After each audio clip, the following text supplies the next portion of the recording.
Hello friends, it's Pastor. Today I wanted to talk to you about two things, dartboards and spirals, and how they work together and help you be a more effective conquest player on Battlefield 4. So the first thing, if you take an overview of the map and you were to lay a transparent dartboard over that flag, it would give you an idea of the burn radius of that flag essentially as a circle. And if you're able to get right into the thick of it, right in the center there, it's going to have the highest reward possibility. You're going to be engaging faster, you're going to be killing people more, and you're going to get that flag captured a whole lot quicker. However, it does have the greater risk because you are putting yourself right into the thick of it, and more people will be trying to kill you, and there's an increased chance that you will die, and I've done it all for nothing. So, having said that, let's talk about the spiral approach. And if you were to overlay a spiral, not starting on the dartboard, but a little outside of it, and that's kind of my general philosophy when it comes to taking flags, is working my way around. Like I said in a previous video, you pick left or right, and that's going to be your approach, and that's how I start my kind of spiral into the center of that flag, is by starting on the outside and working my way in, killing people systematically. A couple things I try to shoot for once I'm on a flag is significant cover, and I try to pay attention to where possible danger is going to come from. If I have 3 or 4 teammates behind me, then I don't really have to worry about that side so much, and I should focus elsewhere. So that's something that you should pay attention to in your minimap. Where your teammates are, you would hope that's not the most dangerous place for you, and you want to focus elsewhere. I want to get into a building that is preferably not destructible, and I'm going to stay in there until basically one of two things happens. Either I neutralize the flag, and then I want to go out because no one else is going to be spawning in on that flag from the other team. So I want to go out and check the perimeter a little bit, make sure that nobody did spawn in, and if they do, I want to kill them before their buddies spawn on them. The other scenario for getting out of that cover or that indestructible building is basically the flag has stopped burning in my favor, and so now there's somebody on that flag that wants to murder me, so I must go find and kill them before, once again, they have some of their buddies spawning on them, and it makes my job harder. Okay, so basic mentality I have when playing this game is essentially, I don't like to engage head-on. It's not to say that I can't win a lot of those battles, it's just I don't want to die. I really, really don't like dying. So if I can, I always want to engage people from behind or from the side, for the simple reason that I don't want to die because of some random LMG spam or something like that.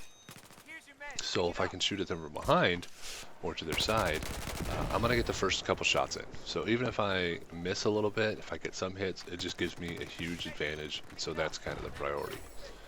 So let's talk about, you've captured the flag, and you're not the player that's constantly going from flag to flag, but you decide to spawn in and defend this objective from the other team, because, you know, that's a valuable thing too.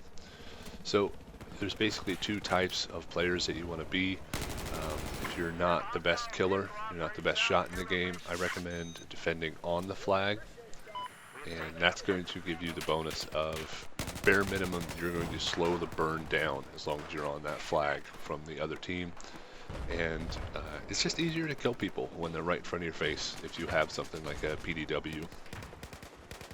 Now, the other thing is, if you are a good medium long-range shot, I actually recommend defending the flag from off of the flag radius. And the advantage there is you're less likely to be noticed because they're focusing on the flag, and the other advantage would be you have more options in terms of where you can go to kill these people. So if you can see them heading from like down the hill at D and they're coming straight down, or you position yourself off to the left or something like that, and you just basically mow them down as they head towards the flag radius, and that's going to be pretty effective. So on the note of other maps, this one is not so much of an issue, but the only vehicle in here is the transport chopper, which, don't get me wrong, can rain down some serious death. But if you're, say, a medic and there's tanks rolling into your flag, little birds attacking and stuff like that, yes, you can shoot out the pilot of the little bird, but other than that, it's pretty much the name of the game is run and hide.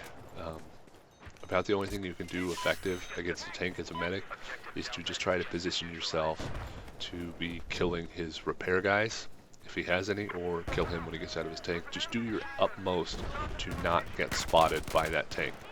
because it's going to kill you. You just generally don't win against tanks when you're a medic. And if you don't have the support there from your team, if your squad is already all in the game, I would just pretty much abandon that flag, because no one's going to spawn in on you. That's not in your squad, and you're not going to be able to take out the tank. So it's time to move on to bigger and better things. If you think that support's going to be rolling in to help you, then stick it out a little bit longer. Also, if you still have the flag, I would yell at your squad mates to come in engineer on that flag. Alright guys, so that's pretty much all I have for you in this video. I hope this helps you play a little better. Clear those sectors on that dartboard, get in there and maintain those flags. Prioritize for what is important, and if your team is bleeding points, then maybe it's time to go for those center shots and not so much the spiral. You're just going to have to play it by ear. Alright guys, God bless.